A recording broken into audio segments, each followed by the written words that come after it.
Masih dalam pembahasan krisis kakao, sebelumnya kita telah membahas hal-hal yang melatar belakangi terjadinya krisis kakao, dan masalah utamanya adalah tidak adanya regenerasi. Nah, bagaimana agar regenerasi itu berjalan? Apa yang dilakukan oleh kebanyakan petani sekarang ini adalah cara lama, sistem lama, old system. Sudah saatnya sistem lama, cara lama tersebut diganti. Saatnya kita butuh media, kita butuh agent untuk mengganti, merubah, bahkan merusak kebiasaan lama. Cara berpikir lama, sistem lama, atau old system tadi, untuk diganti dan dibangun sistem yang baru yang lebih baik lagi.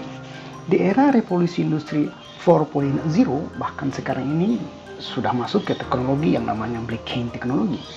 Perkembangan teknologi ini telah masuk dan merubah sendi-sendi peradaban manusia dalam berbagai dimensi. Sebagai contoh, jika dahulu kita kepingin makan, maka harus ke pasar membeli bahan baku masakan, kemudian kita masak di rumah kita, setelah itu kita makan.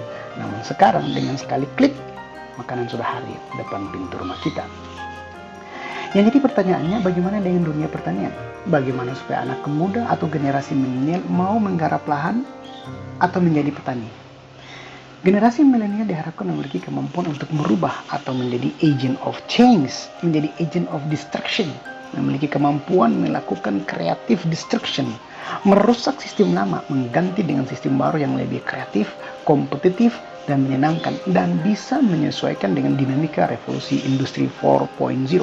Memang tidak mudah menjadi petani. Pakaian berlumuran tanah, rambut bau matahari, dan tubuh berpeluh. Itulah gambaran yang jauh dari harapan anak-anak milenial. Tidak memikat hati dan cenderung dihindari. Jika sudah demikian, maka regenerasi petani akan terhambat. So, apa yang harus kita lakukan? Apakah menjadi petani itu profesi yang hina? Oh, come on. Sudah banyak anak muda yang menjadi petani sukses. Bahkan sudah mempekerjakan banyak orang. Tapi masih banyak lagi generasi muda yang tetap saja menunggu terbukanya lapangan pekerjaan, mencari-cari info lowongan pekerjaan, dan ketika tidak ada lowongan pekerjaan sesuai dengan harapan mereka, maka mereka pun akan terus menunggu. Sampai kapan mau menunggu? Padahal meneruskan pekerjaan orang tua sebagai petani itu lebih baik daripada menunggu terbukanya lapangan pekerjaan. Dalam suatu acara pertanian di tahun 2019, Menteri Pertanian sebelumnya menyatakan bahwa nasib pertanian Indonesia semakin buruk karena sulit mendapatkan generasi penerus petani di kalangan pemuda. Sementara para petani di tanah air yang ada banyak yang sudah semakin tua usianya. This is problem. Secara bisnis, seharusnya pertanian sangat menjanjikan dan menguntungkan, di mana pertumbuhan jumlah penduduk dunia dewasa ini semakin meningkat dan akan terus meningkat.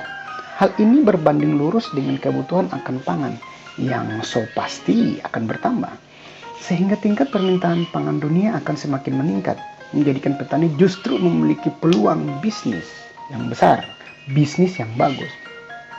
Namun kenyataannya, pekerja pertanian malah mengalami penurunan, dan yang ada hanyalah petani tua.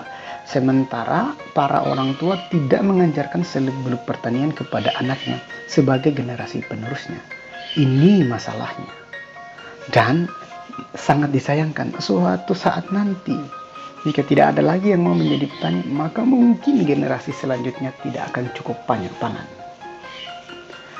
Secara sosiokultural, petani kita sulit bersentuhan dengan teknologi. Karena itu dibutuhkan generasi milenial bisa menjembatani para petani dengan teknologi.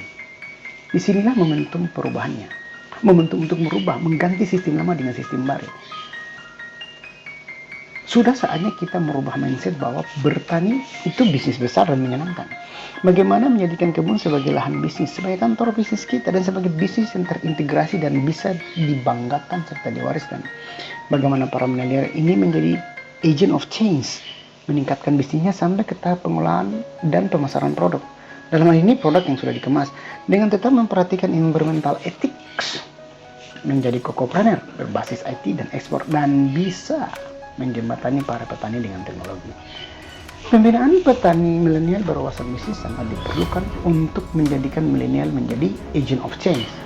Milenial dengan pemikiran destruct atau merusak sangat mungkin untuk merusak cara dan sistem lama. Karena sistem lama atau old system yang dipegang oleh orang tua sudah susah untuk dirubah.